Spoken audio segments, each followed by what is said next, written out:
the one thing you can't control when you sign up for something like this, who the other people are. And I hit the jackpot. I have the greatest people around me.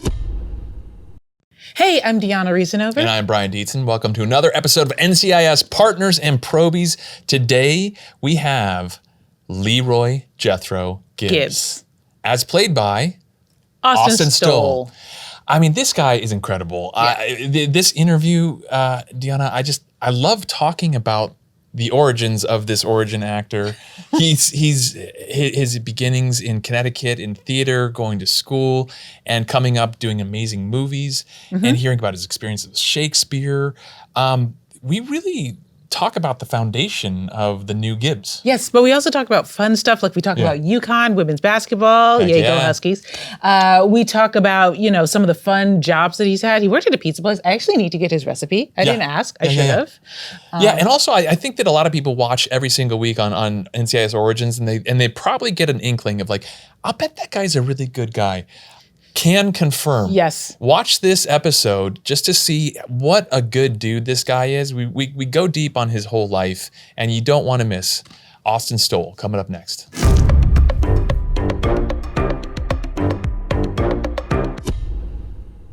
Austin Stowell, thank you so much for joining us, dude. Thank you so much for having me. I'm already having fun. I love you guys. I'm so excited. We are so excited.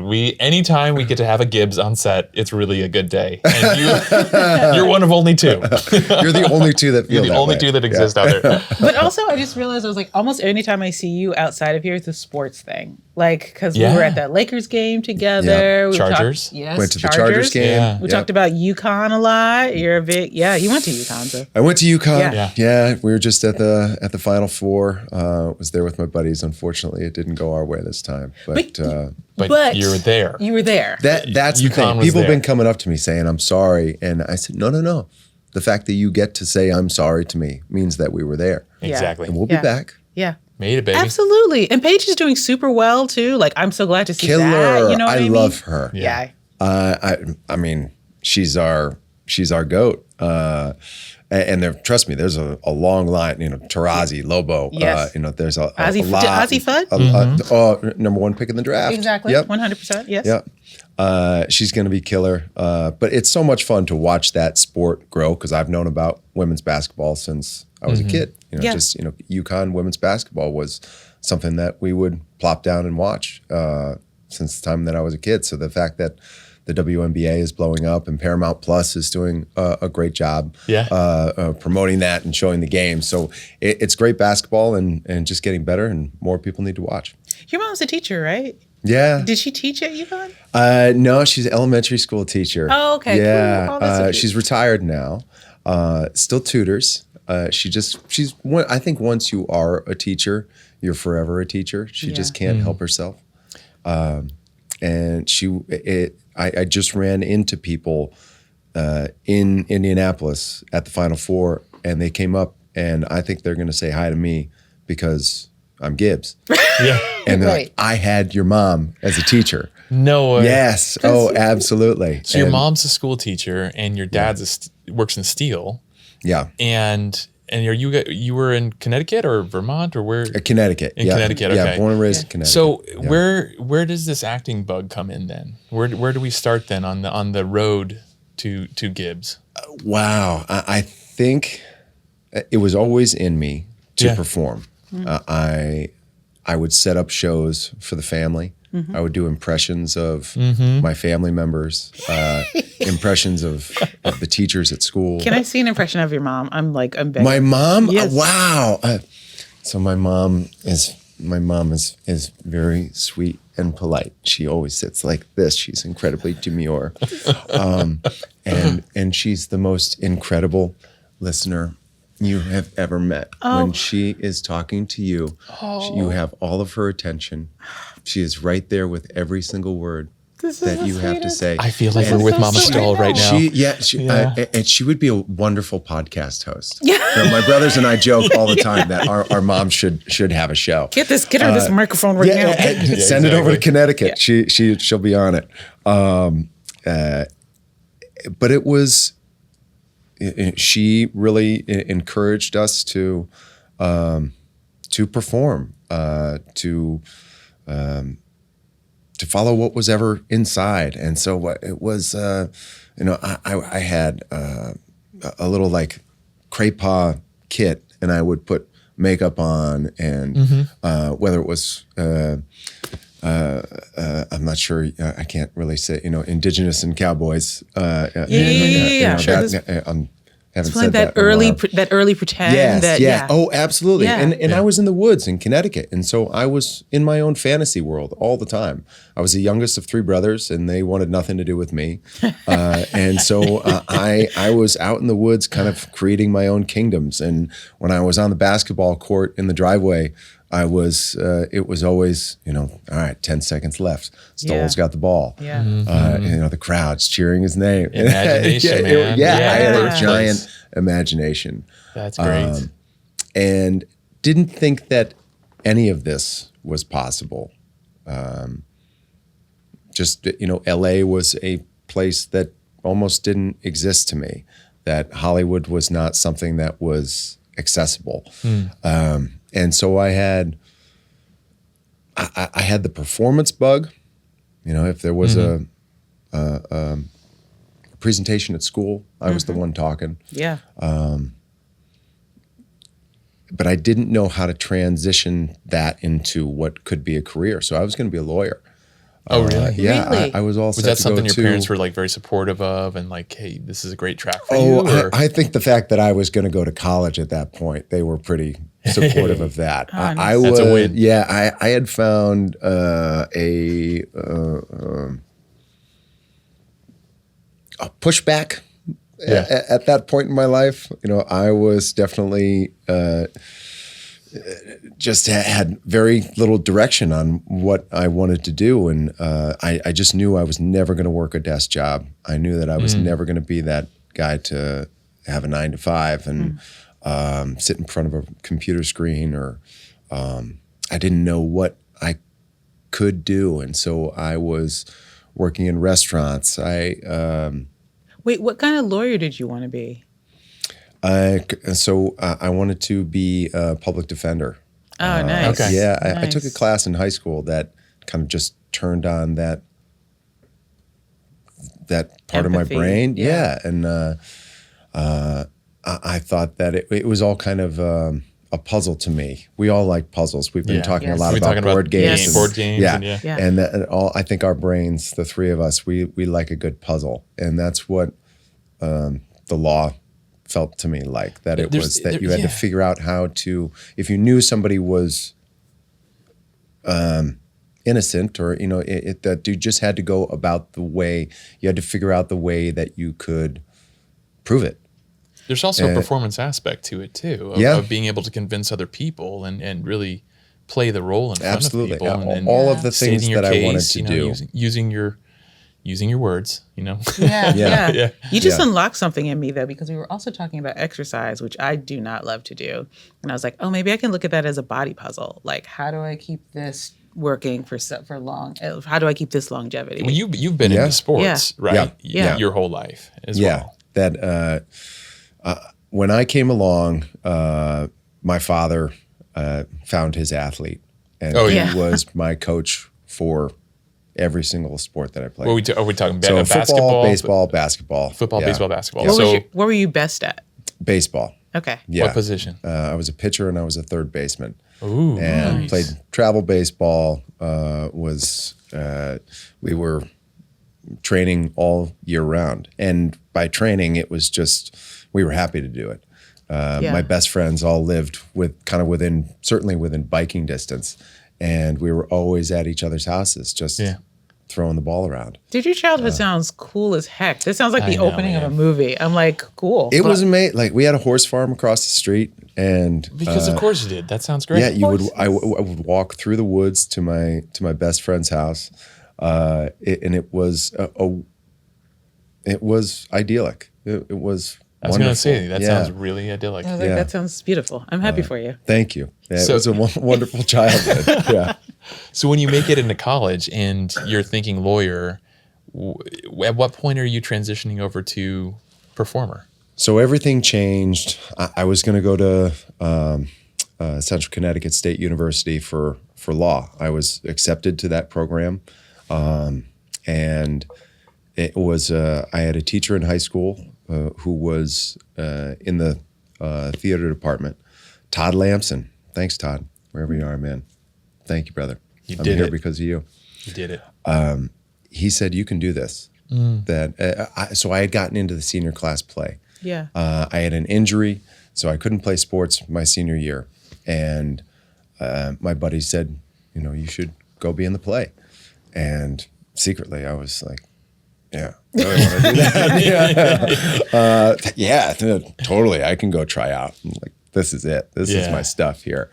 And I played a Russian ballet instructor in a show called You Can't Take It With You. Oh my God. You know the show? Of course, yeah, okay. yes. Yeah, so I played Boris Kolenkov. We did that at CU, yeah. It's a wonderful And so play. there I was. And we were known in the town. The Stowell boys were like we were the good boys. We were Beth and Bob's three boys, and we worked at the grocery store, and we were president of the class, and all lived across from a horse farm. Absolutely. Well, my mom and dad ran a tight ship. Yeah. Okay. There was no messing around. Got it. So we were good kids, and there was no choice about being a good kid. You were going to be a good kid. The way you're nodding, whether you liked it or not. We did. Be a good so kid. you guys are not pushing the envelope. You're not sneaking out. Maybe partying a little bit, enjoying yourself. You're still teenagers. We've told my mom stories recently that she just goes, I don't believe that. I just don't believe you. Statute of limitations has run out and you're good. Okay. Yep. And so that show just was the break in the dam. It's a good show too. I decided that I was going to go audition for the theater program at the University of Connecticut because of the encouragement that I had gotten from Todd Lamson.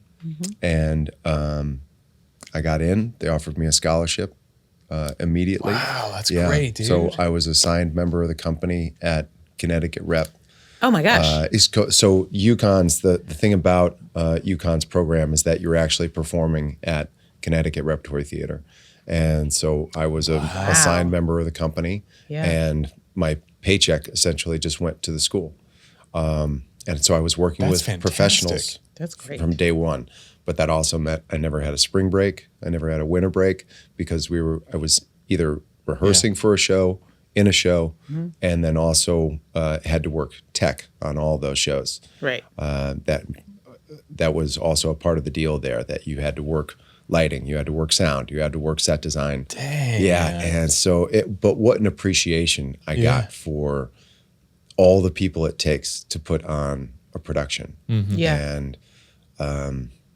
And so now I have a full understanding of the crews that we work with. Yeah. And I try to thank them day in and day out because we have the easy job. They work very, very hard. Did you do any Chekhov while you were there? Oh, sure. The seagull. Who were you? Well, we studied the seagull. Okay.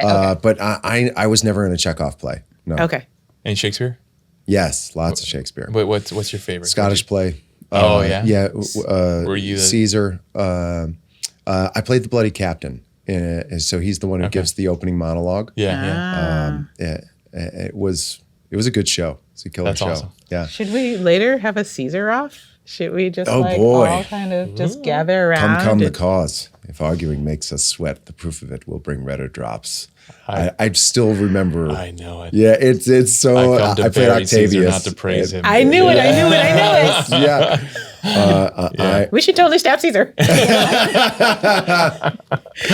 So this, it sounds like, I mean, really baptism by fire. You're just thrown into this thing and you are surrounded and you're just, I mean, that's the age, right? I mean, your brain is able to suck up every piece of, information and knowledge, and you're just doing all of it. Mm-hmm. I was trying to. Yeah. I didn't know what to do. I knew I felt at home there, and especially with Shakespeare. It's funny you bring that up. I just loved it because I love history. I love storytelling. I love that bringing things to life. And there was swordplay and romance. And, I just thought it was beautiful. The whole thing was so epic all the time. And so Shakespeare let me feel like, oh yeah, this is where I belong amongst these wild circus performers here. Okay, so I have a pitch here because you and I were just talking before we started about how we could get you physically to actually cross over onto our show or have our shows cross over. There was this old episode of Moonlighting where they actually did Taming of the Shrew. Like just the two of them, like they did scenes from Taming, and that was the entire episode. It was so fun. And it was so like fantasy filled and whatnot. It was almost like a dream sequence. What if we did like Shakespeare play set in NCIS? And I mean, there's some big casts. We could have both casts in the same show. Titus Andronicus. Or like Midsummer. Maybe we don't go that dark. Maybe like Midsummer Night's Dream or something like bodies, that. Yeah, there was a lot of dead bodies in Titus. Ducky would be Puck, of course. Pucky. Exactly. Yeah, Pucky. Yeah, it's just too easy. Yes, we got it. Yeah. That would be a blast. Oh my would gosh, be can so you much imagine? fun. And then also people who watch the TV like, what the hell is this thing that we're doing? So my senior year, do you know the show Shakespeare in Hollywood by any chance? I don't. I don't. So my senior year, after playing all of these heavy, dramatic Shakespeare roles, I was cast in Shakespeare in Hollywood as Jack Warner's assistant. So it's 1920s Hollywood. And Puck and Oberon magically find themselves being transported into Hollywood. And of course they have their love dust, and so people are falling in love with the wrong. So I forget which starlet it is now, but so one of the starlets is trying to get Jack Warner is trying to get one of the starlets to fall in love with him. So she has the dust. I walk into the office. And I have this parted hair down the sides. These heavy framed glasses with tape in the middle. I had a sweater vest, and I was talking like this. And oh boy, I can't remember the character's name now. That's such a shame. But she falls in love with me. Yes, and so there I am with this Hollywood starlet, and it was such a blast to play against. Against type for me when I was there. So as I say, you're probably playing, at that time playing all the ingenue roles and all that sort of stuff, right? Like what's the male version of an ingenue?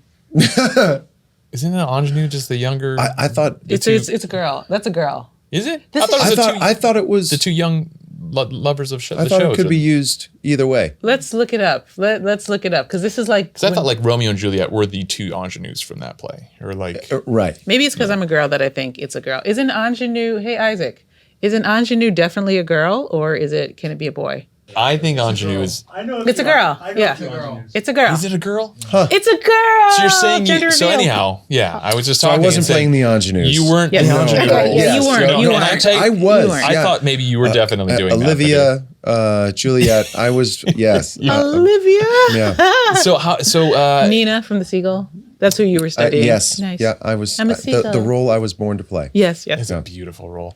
Yes.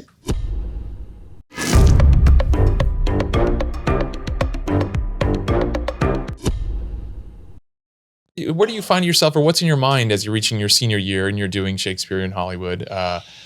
Like, what are you thinking is the next step? I mean, is the next logical step is just to kind of like move across the river over to New York and start working in theater and trying to make it go there? Or like, what do you think? So we had a showcase at the end of our senior year that I got a couple of bites, and I wasn't ready to do that. Okay. And for lack of a better phrase, I was sick of the drama.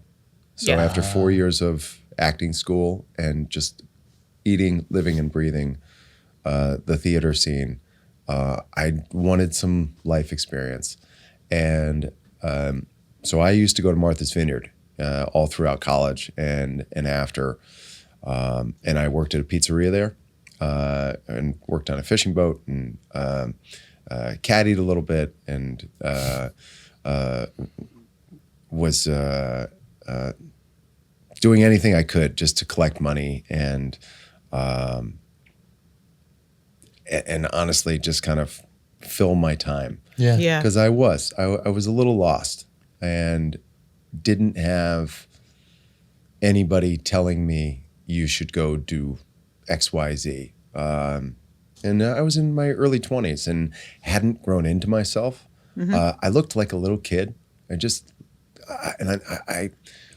one of the things I think that has gotten me to where I am is my self-awareness. And I just knew that I wasn't ready to go do much of anything, that I didn't feel like an adult. I didn't feel like a man. I didn't feel like I had much to offer. You didn't have more time to bake. Yeah. It's interesting. It's almost like you got thrown into a very adult situation very quickly because repertory theater is a very adult situation. You know what I mean? And I thrived in that arena, but I made more money waiting tables on Martha's Vineyard than I did in the theater. Right. And so it didn't feel like there was a way forward there. And I had an offer to go be a camp counselor and be like the theater teacher at a camp. And at that time, I also met a guy who was my gateway to LA. And he just said, "You have it. You've got the thing. And if you come out to LA, I'll help you out." So you met him while you were teaching kids? I met him at the restaurant. No, I met him at, Okay. His parents used to come into the restaurant that I worked at all the time. And they said, "Our son works out in Hollywood. You two should meet." Because they were really invested in all the people. They were regulars at this restaurant, and they were invested in all the kids that worked there. Nice. And so they used to come to my shows at UConn. I got to know, who is this? Their names are Mr. and Mrs. Jennings. Yeah. And who's the guy? Who's the son? And so their son is still my agent to this day. Really? Yeah. Oh, that's cool. Wow. We've been together since day one. He gave me a place to live when I got out here, and he's been my first and only representation the entire time, which I know is unheard unusual. of. That's wild. Yeah. Yeah. But I'm happy. That's wonderful. That's a great relationship. And I've seen you guys out together and definitely like pals, you know? It's unique. Yeah, it's really incredibly cool. Yeah. And so he just put me into auditions right away. You know, he was able to. Meanwhile, he's in the mailroom. He wasn't even an agent. Oh, really? So I booked my first job. Hell yes. On Secret Life of the American Teenager. Yeah. And they called Jim Toth's office. Yeah. Jim Toth, who's representing like Matthew McConaughey, Yeah. and has gigantic clients. And ABC calls over and says, "Hi, this is Sally from Secret Life of the American Teenager. We want to make the offer for the role of Jesse to Austin Stowell." He's like, "Who the hell is Austin Stowell?" Great. I don't know who he is. Yeah, cool. Great for Austin Good for him. Do I Stowell. still get 10%? Nice. And so, and Charlie is on the line. He can hear this conversation happening, and he's like, "Todd, I got that one. That's on me." Yeah. How did that go? Wow. No, sorry, Jim. Todd was another fellow. So he says, "Jim, I'll take this call." How'd that go for your guy? Not great. It's not a good thing. I could see that going one of two ways. Yeah. And so he became an agent, and I became his first client. That's Okay. eventually how it got figured out. Cool. Yeah. That CAA wanted to sign me, and I said, "Great, I'm with him." Good for you. Yep. They wanted to put me on somebody else's desk, and I said, "No. Like we're together." We're a team. Yeah. And so that's how that happened. So he became an agent. I became his first client. Nice. And everything that was good for him was good for me, and vice versa.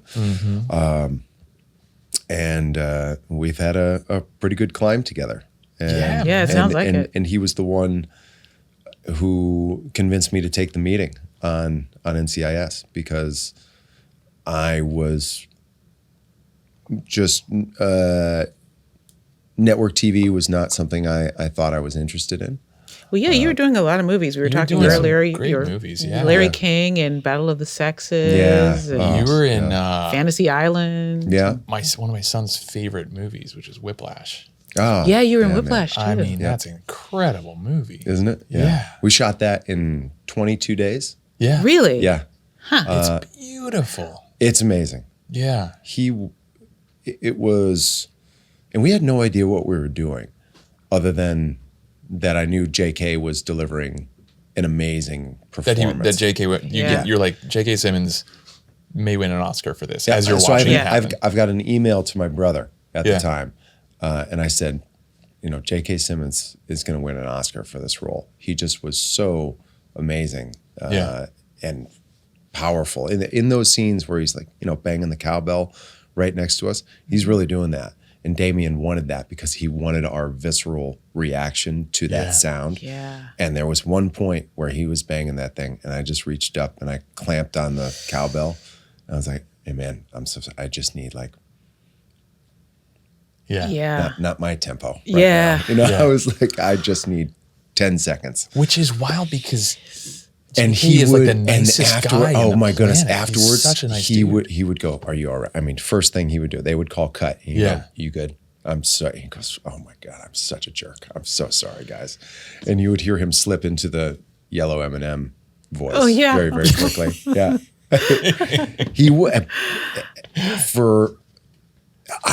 I was a small role in that movie, and there I was, this kind of big smiley buffoon who was decent enough at playing the drums and was. Do you play drums? No. Another good story there. I was going to ask between you and Miles. So I get to I have the role, and Whiplash is just the title of this thing. Okay, it's like, oh yeah, this is the feature version of this short that did well at Sundance, but wasn't a big deal in anybody's. Certainly not in my eyes at the time. Yeah.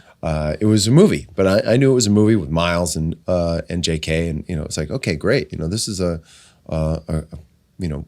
really good stepping stone for me.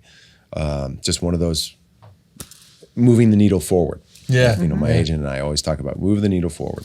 And I get to my first drum lesson class, and I sit, and Damien goes, "Sit down." And I sit down, and I don't touch the sticks. I don't do anything. He goes, "You don't play the drums, do you?" And I said, "No." He goes, "Your agent said you could play the drums." Oh no. And I said, "I've never done that in my life. I played a little bit of saxophone when I was a kid. That's it." And he goes, "Well, I need you."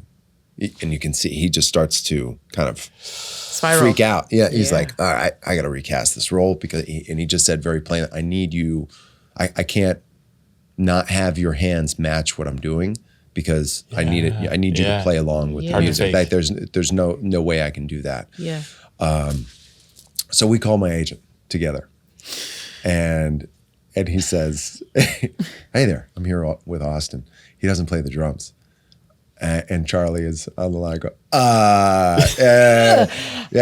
You said he could play the drums. I said he was musically inclined.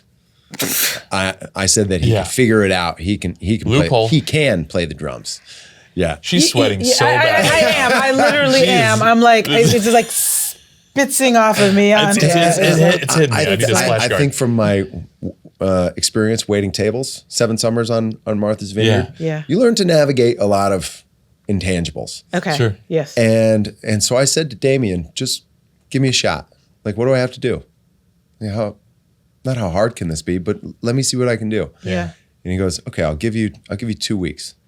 And if you can That's generous. show me Pull it together. how to do this Yeah. in 2 weeks, then and he goes, honestly, if you can play a drum roll in 2 weeks, like a real drum roll, then you're in." Okay. And so I had pencils, and I was just playing everywhere. I was in the car. I would play on my dog as he was running across my lap. I would just and I was just doing this. And 2 weeks later, I showed up and did a drum roll. He goes, "Okay, I can work with that." And so then we got into the music. I learned how to. Just give us a second. Just give us a second. I learned how to play double time swing. Not my tempo. You learned double time swing. Yeah, that's what I had to play. Yeah. Yeah. Wow. I mean, hey, man, it looks great on film. It does. It looks incredible. I actually just saw it recently. Yeah. And I was like, hey, Not bad, It looks kid. good. Yeah, No, because I was going to ask you, I was like, if you had a little drum off, who would win? You or Miles? It sounds like Miles would kick your ass. Oh no, Miles would. He's like a real rock drummer. But It's all the wild. inserts are Damien's hands. Really? Yeah, Damien's a drummer. yeah. And the For the jazz, yeah, I mean, like that's a very different. yeah, he was the best Beast drummer and- on set. Yeah. Wow. Okay. My first TV show, I played a drummer for cool. for this band. It was and so Did you have long hair? And no, I had bleached tips. It was really gross. Oh. It was really fun. It was a blast. You know, a year in Vancouver, and we had a great time. Played shows, fake shows where people Yeah. would pay to cheer for us. what was the name of your band? Slip Dog? Slip Dog. Dog. Slip Dog. You Yeah. gotta insert the pictures now. me and, you me and Yeah, Oliver next to each other. Hudson, Kevin Rankin. It was a blast. We had a really fun time. My Dude, first, it's all a blast. It's so We have great. the most incredible job going. Yes. My first job was a music video for Dave Matthews Band where I'm a guitarist. I remember you telling me. Stop Yes, it. I am. Yeah. I'm in this video. It's called You and Me. If you blink, you missed me. Like it's gone. If you even thought about blinking, you've missed me. But yeah. And then after that, love I got that. a bunch of guitarist auditions, and then I was like, "Oh no, I'm actually I- bad. I'm actually." That was me not good." holding a guitar. Yeah, I was playing. No, I'm playing. But I mean, yeah? it was like soloist auditions for music videos. Oh yeah, I was yeah. like, No, can't do no. that. So speaking of all of it being fun, what stories did Charlie tell to get you an audition to be Gibbs? Did he say like, oh, he's been in the military? Like No, that yeah, you can. he's a check on. Marine. Yeah. He was a used to be. Marine. Right. He's He got blue used to be eyes. Mark Harmon. He Yeah. used to be Mark Harmon. Like no, I said he likes the color marine. Oh, okay. Oh, nice. So tell us how this comes about, Ben. So I had moved back to the East Coast and was very much enjoying a quiet life there. And this is right after the strike. okay, yeah, So we're coming out of the strike, and one of the first scripts that I get is for NCIS Origins, and I think I deleted the first email because I just was not interested. I wanted to do films. I wanted to do. I just didn't want to do network. I just kept saying no for years and years to network TV. That I my biggest fear was the commitment, and not knowing who I was going to be working with for all those years. Yeah. That you Yeah, do no a control film. over that. Yeah. You do a film. You can, if you have a rotten apple around, you can you got 90 days. You can work through it. Yeah. Where something like it's a huge commitment. I mean, you guys have been doing it for years, and you don't know what that's going to look like and feel like. And I just felt like I'm again like this self-awareness, and that's what it was. I just I'll really lose my mind if I get on a job that I don't like or can't stand somebody. Yeah. And so I was afraid more than anything. And David North and Gina Monreal were insistent on meeting with me, talking to me. And so we got on a call, and they convinced me in that call that as I heard them talk about Gibbs, I realized how right I was for it. Yeah. And how right I was for it at that moment in my life. You were ready for it. I was ready for it. Yeah. Yeah. You needed more time to bake. And that's it, girl. Yeah. And the character, as I learned about him, just felt more and more in line with something I felt inside me artistically. And was a story that I thought was really interesting, about this, a younger version of the hero, instead of the well-polished leader that you see down the road. You're going to see a guy who's making mistakes. You're going to see the raw piece of metal that's being, banged into the sword that you know eventually. As you're talking to David North and Gina Monreal, are they talking to you about, in addition to the character, which obviously has been well established, and you're going to be playing, his beginnings, are they also talking to you about their storytelling style and how that's going to differ from a standard procedural? Because Origins, since its inception, has been a wildly different tone than the Mothership, right? In a beautiful way. And it's so much more highly serialized. Are they talking to you about that? Because it seems to me like, as an actor coming from with a theater background and having done a lot of feature films, that could be a really big selling point. Yeah, they said they wanted to do the True Detective version of NCIS. Okay. Oh, what a good, that's a good pitch. And that sounded really good to me. Yeah. And I in the script I originally read was because it was originally supposed to be a streaming series. I remember it was supposed to be 10 shows. Oh. Never supposed to be on CBS. And so the language was R-rated, and everything was heightened up a bit. And there was this grit to it that I just, in darkness, that I thought was a really interesting take on what was the biggest franchise in the world. I was very aware of NCIS. I knew about the show. I knew about Gibbs. I didn't watch all the time, but one of those things you put on in a hotel room, that kind of thing. So it was like my version of Shark Tank. Yeah. And I just, it felt right. There's no other way. I trusted them from the start. They seemed, it was their passion for the project, and their verve for this new version of the franchise that felt like it could really catch on and be new and interesting, while also serving the story of the Mothership, while serving Gibbs. At the end of the day, all I'm trying to do is honor this character that Mark created, which was is a gigantic responsibility, because you're talking about, even before I got on the role, people's love of this guy, you'd hear about that. You'd hear about people go, oh, I just love Gibbs. And, I want him, he reminds me of my dad. I want him to be my friend. I just want Gibbs around. And so the power that the character has means that I have to live up to something, while also being honest to my own artistic instincts, and try and do justice to this version of this guy. This is 30 years before. This is a very different time in his life. And so how does the instinct that we see of Mark's character grow through the experiences of his youth? And that was just really, really interesting to me. Speaking of that, though, you have something in your back pocket that most people don't have when they're developing a character, right? Which is the guy who originated the role sitting right there, who happened to co-create the show. So, when you're forming this character, what sort of collaboration do you have with Mark Harmon, who portrayed this guy for over 18 years?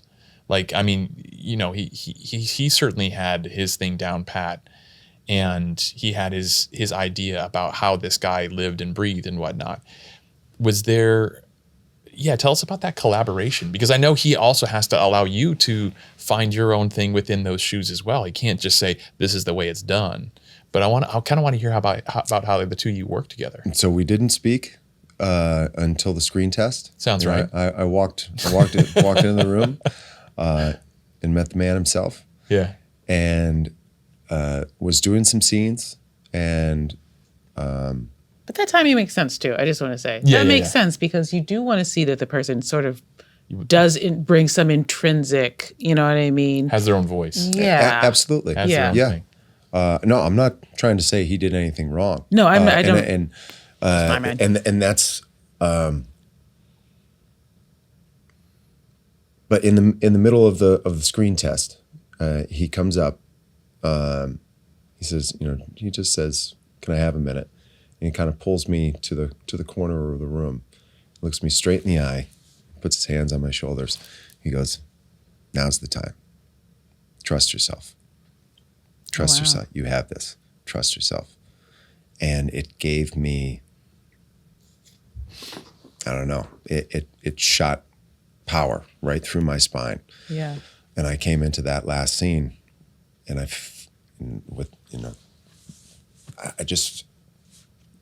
all of a sudden could feel Gibbs. Yeah.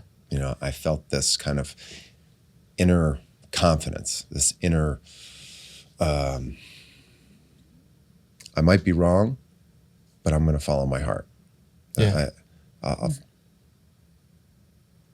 Gibbs is a guy who just listens to his gut over and over again, and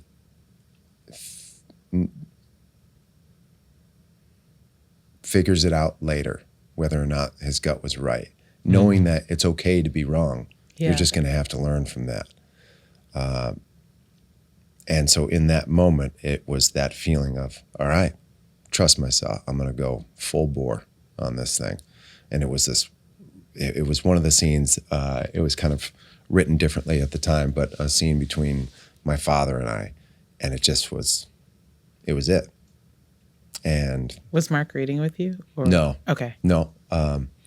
But when I was done with the scene, I was just, everybody, you have that moment afterwards where you don't know if they're going to ask you to do it again or whatnot. Mm-hmm. And Mark just said, "If I were you, I'd walk out right now."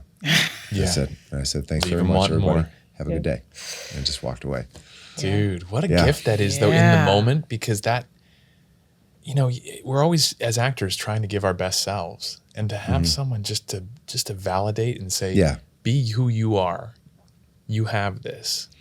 Do your thing. For a guy like Mark, yeah, to tap somebody else to play this character, is a wonderful gift to give to somebody. He could have said no. He could have said no so many times, where it's just, he could have shut it down and said, "You know what? People love this character that I created and don't want to mess with it." Yeah. And so the fact that he said yes to doing it, and the fact that he said yes to me, was to have that vote of confidence come from him is a big pat on the back. And it is. I mean, that's a career defining role for this man, and he realizes at that moment it's about to be a career defining moment for someone else. Yeah. So for him to kind of give you the green light on that, I mean, it's incredibly generous. It's incredibly generous, man. And he has been that dude for a lot of people. Yes. I mean, my life has been forever changed because of him, because Same. of, actions and how he supported and, kept this show running, for me to be on and then eventually, have the career that I've had. And I always say that Mark is the most generous number one that I've ever worked with. Yeah. I mean, he is at the top of the call sheet. He is our quarterback. And he really taught me a lot about how I want to interact with people, about how I want to interact with the crew, with my peers, all the artists working on the show. So I'd love to hear you talk about what it's like to be the number one on NCIS Origins. Yeah, man. What's the tone that's set over there? Because I can tell, first off, you guys are having a really fun time. So much fun. We're having a great time. You're having a great time. I'm so jealous that I can't come and be on that show. The material is can dark figure it out. sometimes. Really? Yeah, sure. Yeah. Maybe I'm just like a There are video. timelines that we can. There's always a way. If Yeah, the Avengers can never know. travel through different dimensions. Hey man, people can dream. People can dream. People can have Yeah. dreams. Vibes are very high over there. We have a wonderful family. Like I was talking about how it's the one thing you can't control when you sign up for something like this, that who the other people are. Yeah. And I hit the jackpot. did. I have the greatest people around me, from cast to writers to crew. If I could just say thank you to our crew, to everybody who works on this show and throughout the NCIS verse. It just has felt like CBS and Paramount have been it's a warm bed to get into. Yeah. You know, that it feels like family. It has, and so talk about a number one. You know, that goes from George Cheeks and Amy Reisenbach and David Staff, that they have created an environment at Paramount CBS that allows actors to feel comfortable. And that is the greatest thing you can do for an actor, is to make them feel safe, because it allows them to then to have the confidence to take big swings in front of the camera. I've been on sets before where it's anything but comfortable. And you can, the tightness is where art gets suffocated. And I feel like that embrace has only allowed all of our shows to thrive throughout the network. Yeah. It really is a top-down endeavor. Yeah. So, you know what I mean? Like, Yes. like on our set, it was the number one. However that person operated was kind of how the rest of this cast and crew is going to operate. Yes. You know what I mean? And so there's a reason why on our call sheet we still don't have a number one up there, because that's always Mark's position. Yeah. We retired it. Yeah, we retired the number. No kidding. Yeah. Yeah. Wow. I And didn't it's know that. because he created the DNA of how our show is going to run, and he might not be on set every day with us anymore, but how we're going to run and what our work ethic is going to be is defined by what he created there. But at the end, they're just numbers. Yeah. They are. I Yeah, know. Yeah, they are. We have a lot of sports fans. I shy away from from that moniker. You know, I just, because it's a team. It is a team at the end of the day. That it's not me. It's certainly not the. I mean, look at the first episode. It's the story of her. It's not even about me. Man. Yeah, that's Yeah, true. I mean, It's a sure, it's beautiful gives us start. memories, It's great. but it's our show. Yeah. It's Yeah. all of us. It is the office. It's the team. That this thing does not operate off of any one singular storyline, because you have to invest in the other characters in order for you to understand Gibbs's relationship with all of them. Yeah. Yeah. That they have to be developed, because otherwise you're just I think that would be it would be so much less informative about the house that we know Gibbs built, you know, Yeah. that he eventually builds, that or take a boat for reference. Yeah. You know, that this is,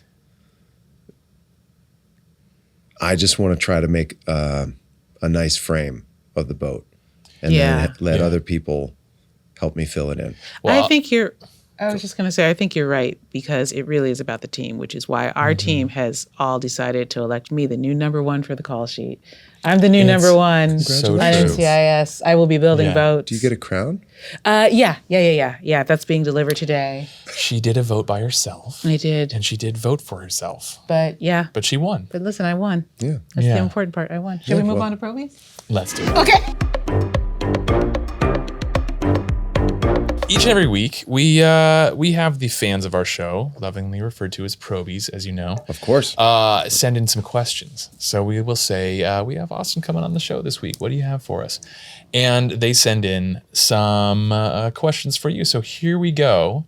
I'm going to give you a tough one. Okay. But if you give the tough one that I'm thinking of, I'm going to make it less tough. Fair. Do you know all the Gibbs rules? Let's hear them in order. This is I knew you were gonna pick that. So Yeah. I'm gonna instead, because I hate when people do the got ya questions. I'm gonna say, if you can name a Gibbs rule that you like, that you have adopted, you can give us that, and we will be forced to do it too. Never mess with the Marines coffee. Oh, like it. What yeah, number that's a is good that? one. I don't It's number know. 20. Yeah, it's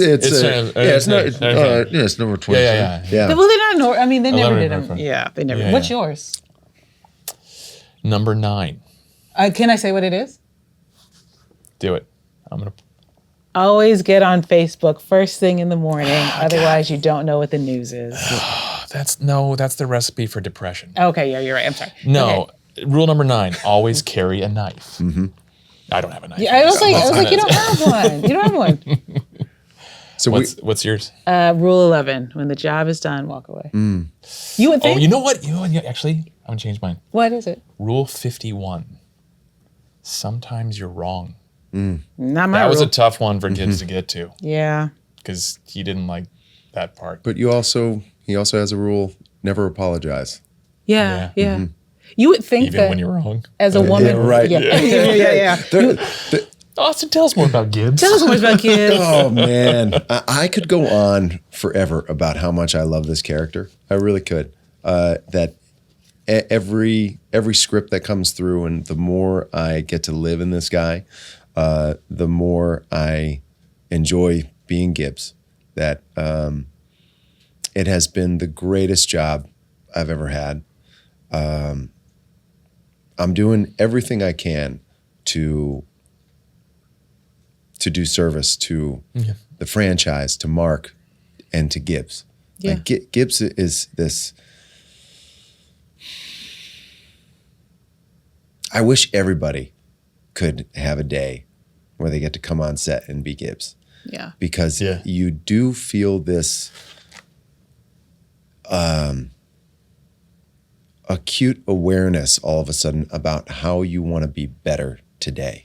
That you want to learn from yesterday and be better today.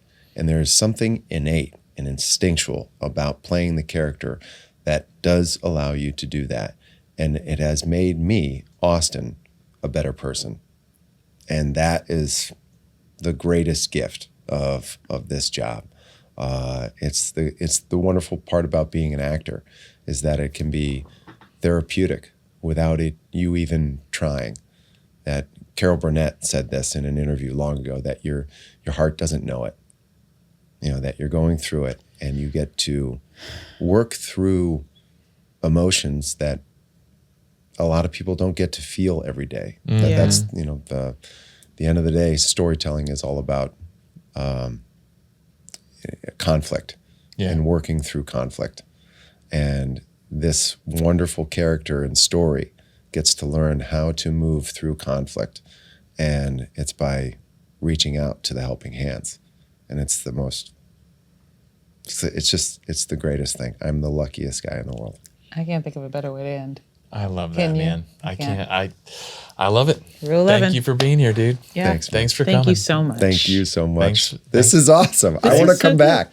You're I gonna. feel like we just... You know what? Oh, Like, yeah. You're gonna. Yeah, You gotta come There's back. so much we haven't talked about. Well, and we have to do a Because- board game. We have to play a board You game. have to Oh, play yeah, a board game, yeah. and then also maybe come back with some of your other friends from the show. We'll get really deep in on these characters on this show, because I feel like we just scratched the surface. Can't wait. But I'll Deal. say this Can't about you and about Mark. There are, in the most complimentary way, I will say that I know you're saying what you're saying about the team and not having to have the importance of the number one and all that. But just from hearing about your upbringing and who you are and how hard you've worked, I mean, if nothing else, that work ethic that he brought to our show, I definitely see, a lot of echoes and shades of that in you, and it's and I mean that in the I'm setting that in the highest regard for you. But yeah, it's really wonderful to hear about, man, and it's no surprise that your show is turning out so wonderfully. Thanks so much. So- that's very touching. Thank Thanks, you very much for being here. And Yeah, thank you no, guys thank for you. listening to another episode of NCIS Partners and Probies. You can catch us each and every week on Tuesdays on YouTube, Spotify, Odyssey, Apple Podcasts, or wherever you get your podcasts. We will see you next week. Dude, I love you. You're the freaking best. Love you, dude. You're Love the you. best.